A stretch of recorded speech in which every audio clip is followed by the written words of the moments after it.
મૃત્યુદંડ અને જન્મદંડ એ બે અનૈતિક સજાઓ છે, પરંતુ મારે જો એ બેમાંથી કોઈ એકની પસંદગી કરવાની હોય તો હું જન્મદંડને વધારે પસંદ કરું, કારણ કે બિલકુલ ન જીવવું એના કરતાં તો કોઈ પણ રીતે જીવવું એ ઘણું સારું છે. એ સાચું નથી.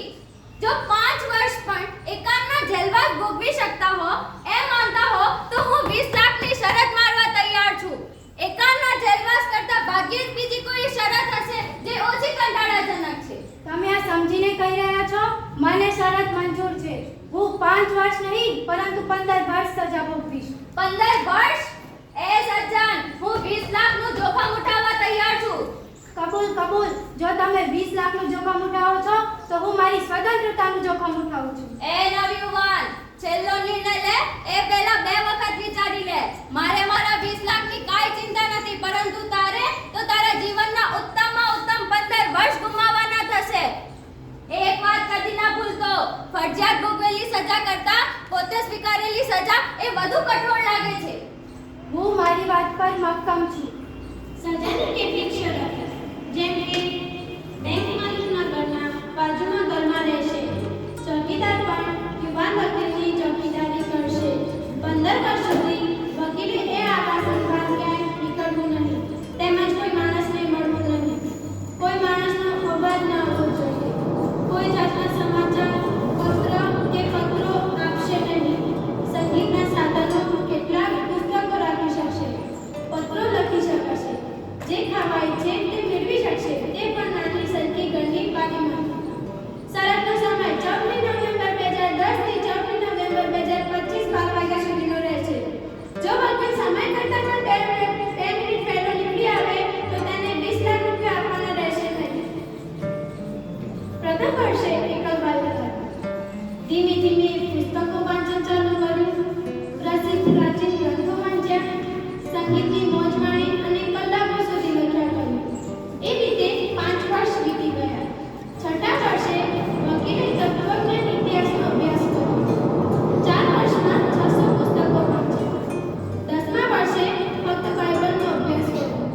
ઈશ્વરના અસ્તિત્વને લગતા શાસ્ત્રો તથા ધર્મના ઇતિહાસને લગતા પુસ્તકો હાથમાં લીધા. છેલ્લા 2 વર્ષે પ્રાકૃતિક વિજ્ઞાન, રસાયણશાસ્ત્ર અને ઔષધશાસ્ત્રના ગ્રંથો પણ વાંચ્યા. 15 વર્ષ પછી આવતીકાલે યુવાન વકીલ મુક્ત થઈ જશે તો મારે એને 20 લાખ રૂપિયા આપવાના પડશે. જો હું એને 20 લાખ રૂપિયા આપી દઈશ તો હું કંગાલ થઈ જઈશ. મારી પાસે જીવવા માટે કાંઈ પૈસા નહીં વધે. મારે ભિખારીની જેમ જીવવું પડશે. હવે તો હું એને મારી નાખીશ. જો હું એને મારી નાખું તો મારે એને 20 લાખ રૂપિયા ના આપવા પડે. હા હા હા હા. રાત્રે 3 વાગે બેંક માલિક ઘરની ચાવી લઈને યુવાન વકીલને મારવા માટે જાય છે.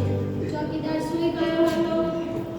જો મારા કાર્ય પ્રમાણે થાય તો લોકોનો સૌપ્રથમ શક ચોકીદાર પર થશે. બેંક માલિક નાની બારીમાંથી યુવાન વકીલને જોવે છે. ટેબલ પર પુસ્તક હતા. 5 મિનિટ પછી પારણાના દરવાજા પર ટકોરા કર્યા, પણ કોઈ જાગ્યું નહીં. એટલે બેંક માલિક તાળું તોડી નાખે છે અને ઘરમાં પ્રવેશે છે. અંદર પ્રવેશતા ટેબલ પર પુસ્તક હતા. ટેબલ પર જોતા એક કાગળ હતો અને બેંક માલિક એ કાગળ વાંચે છે. અરે બિચારો કદાચ 20 લાખના સ્વપ્ન માણતો હશે, પરંતુ એને શી ખબર કે એના માથે એની મોત મંડરાઈ રહી છે. લાવ જોઉં તો ખરો એને કાગળમાં લખ્યું શું છે. કાગળનો ટુકડો હાથમાં લઈ કાગળ વાંચે છે. આવતીકાલે હું અહીંથી સમય કરતાં 2 મિનિટ વહેલો બહાર નીકળી જઈશ. તે પહેલા હું તમને કહેવા માંગુ છું, તમે જેને સારી ચીજો ગણો છો એમાંની મને એક પણ ચીજ મારે જોઈતી નથી, કારણ કે મૃત્યુ એ બધી જ વસ્તુઓનો નાશ કરશે. 15 વર્ષ પૃથ્વી જીવનો અભ્યાસ કર્યો છે. મેં પુસ્તકો દ્વારા ગીતો ગાયા છે. હરિયાળા જંગલો, ખેતરો, નદીઓ, સરોવરો અને નગરો જોયા છે. ધર્મનો ઉપદેશ આપ્યો છે ને આખા સામ્રાજ્યો જીતી લીધા છે. તમારા પુસ્તકોએ મને શાન પણ દીધું છે. તમારામાંના મોટા ભાગના માણસો કરતાં હું વધુ શાણો છું. તમે તમારી સમજ શક્તિ ગુમાવી છે, અવળા માર્ગો પસંદ કર્યા છે. તમે અસત્યને સત્ય માની લીધું છે. તમે મને શરત પ્રમાણે 20 લાખ રૂપિયા આપવાના છો તે 20 લાખની રકમનો હું સ્વીકાર કરવા માંગતો નથી. હું નિર્ધારિત સમય કરતા 5 કલાક વહેલો અહીંથી ભાગી છૂટીશ અને એ રીતે શરતનો ભંગ કરી દઈશ.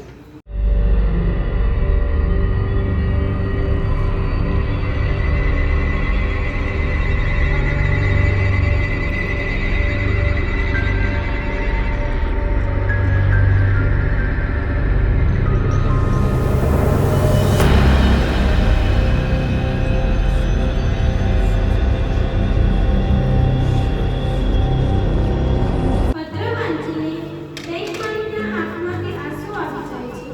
પત્ર ટેબલ પર મૂકી યુવાન વકીલ માથા પર હાથ ફેરવી રડતો રડતો ઘરની બહાર નીકળે છે અને બેંક માલિકને આજે પણ પોતાના ઉપર દુષ્કાળ આવવા લાગ્યો. બીજો દિવસ માલિક ઘરમાંથી નવરા વગર ભાગી ગયો છે.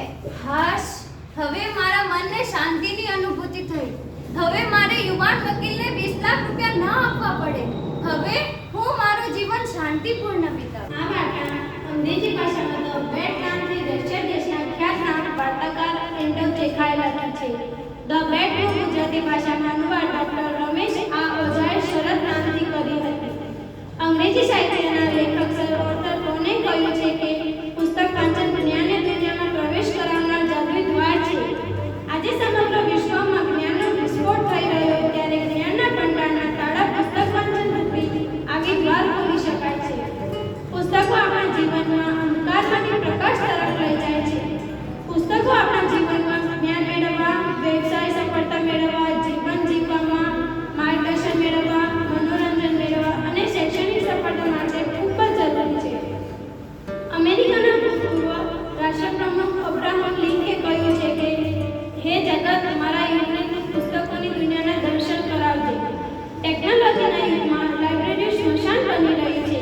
પુસ્તક વાંચનથી મનની શક્તિ અને આત્માની શક્તિની તૃપ્તિ બને છે. પુસ્તકો વૈચારિક વૃંદાવન છે. માનવી જ્યારે એકલવાયું હોય ત્યારે પુસ્તકો સજીવોનું કામ કરે છે. એટલે જ રૂપિન શાહ ખૂબ